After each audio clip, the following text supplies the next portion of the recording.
Nous devons être solidaires dans nos combats menés pour le respect de la mémoire de l'esclavage et de ses abolitions. Ne rien occulter, ni les épisodes douloureux, ni les combats des uns et des autres qui ont permis, grâce à leur courage ou à leur sacrifice, de mettre fin à ce crime.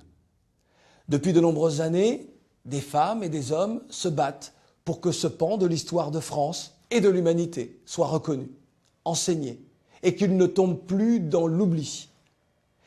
C'est une mémoire partagée, une mémoire à partager par tous les citoyens de cette France républicaine. En France, justement, la loi du 10 mai 2001 qualifie enfin l'esclavage et la traite négrière de crimes contre l'humanité.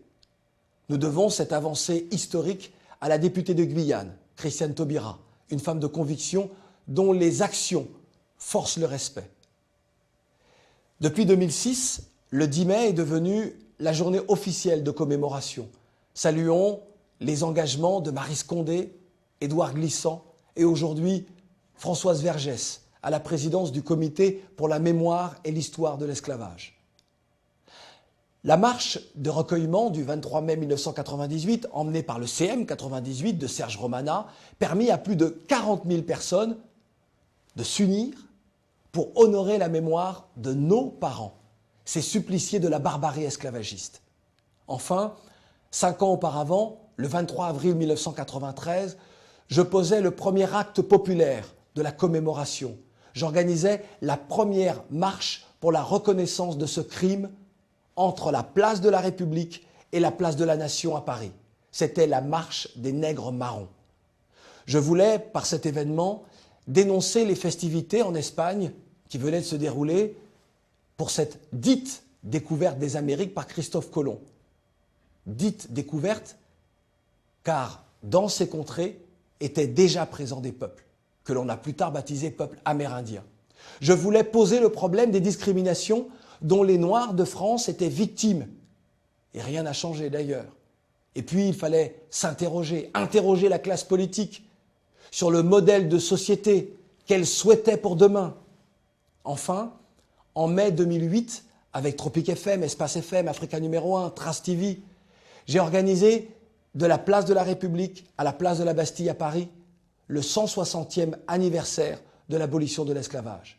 J'ai toujours œuvré, et ce, dès l'âge de 17 ans, pour que les différents courants s'unissent dans des moments clés afin que les exigences légitimes de reconnaissance et d'enseignement de la traite négrière et de l'esclavage soient totalement pris en compte.